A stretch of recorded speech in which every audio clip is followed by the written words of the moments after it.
नमस्कार, आप देख रहे हैं सी इंडिया न्यूज, एक अनदेखा सच, और मैं हूं आपके साथ अनीशा।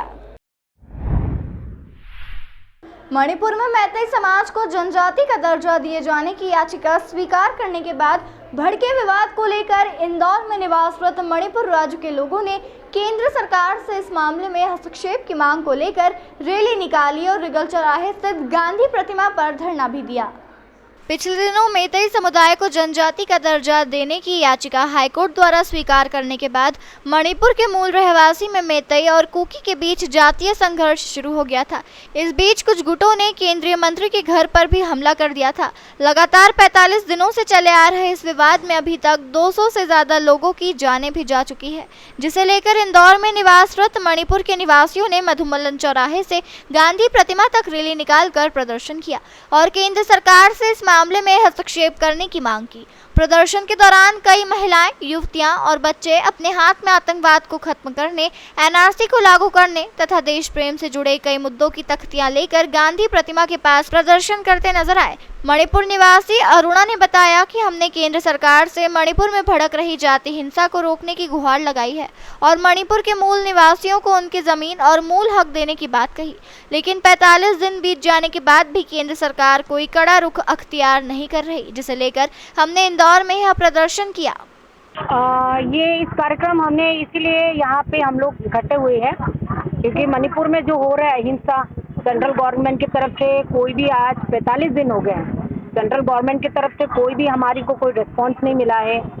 जो भी हो रहा है बस अपनी जनता, अपनी जो आम मैतेई लोग हैं जो अपने आप को बचाव करने के लिए बंदूक के बदले में तलवार उठा रहे हैं, डंडे उठा रहे हैं। अब बंदूक और बंदूक के सामने तलवार का और ये हथियार के इसके सामने डंडा का क्या मोल है।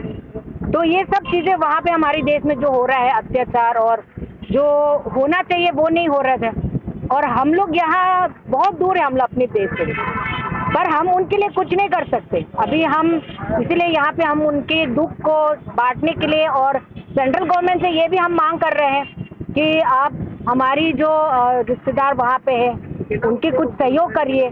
जो आर्मी भेजा जा रहे हैं, कुछ आर्मी तो ऐसा है कि जो कुछ कम्युनिटी को वो डिवाइड एंड रूल कर रहे हैं, कुछ कम्युनिटी को हिस्सा अपना मान के और दूसरी कम्युनिटी वालों को वो मार रहे हैं, उनकी पॉकेट में से मोबाइल छीन रहे हैं, पैसा लूटते जा रहे हैं, इतनी मारकूट हुई है।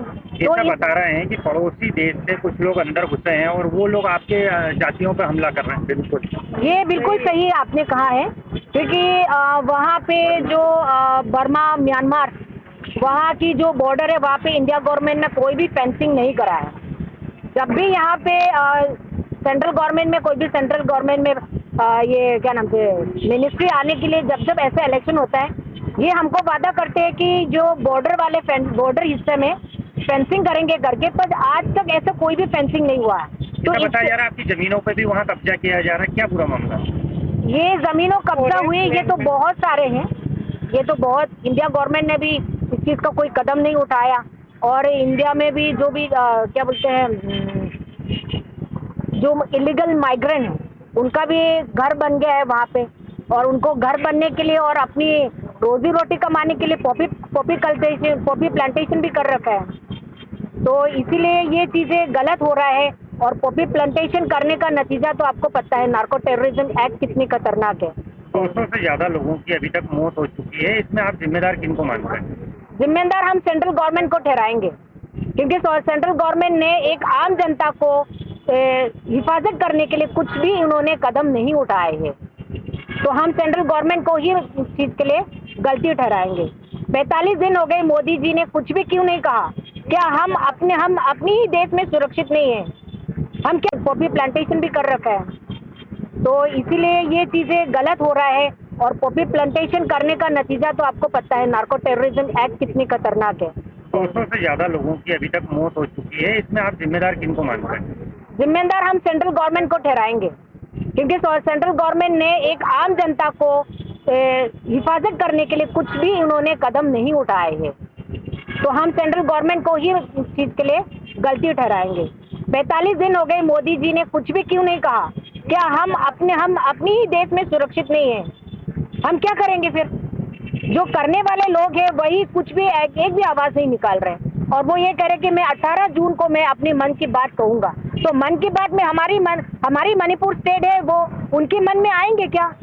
ये सोचने वाली बात है। चुनाव भी है, 2024 में चुनाव भी है। चुनाव के लिए तो हम नहीं कह सकते, बट हम इतना जानते हैं कि आज आपने हमारे देश के लिए इंडिया एक फैमिली है। इस फैमिली में हमारे बाप कौन है?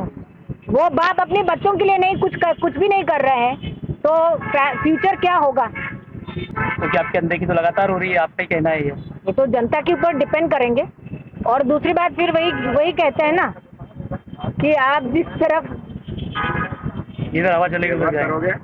तमाम खबरों के लिए जुड़े रहिए हमारे साथ और देखते रहिए सी इंडिया न्यूज़, एक अनदेखा सच।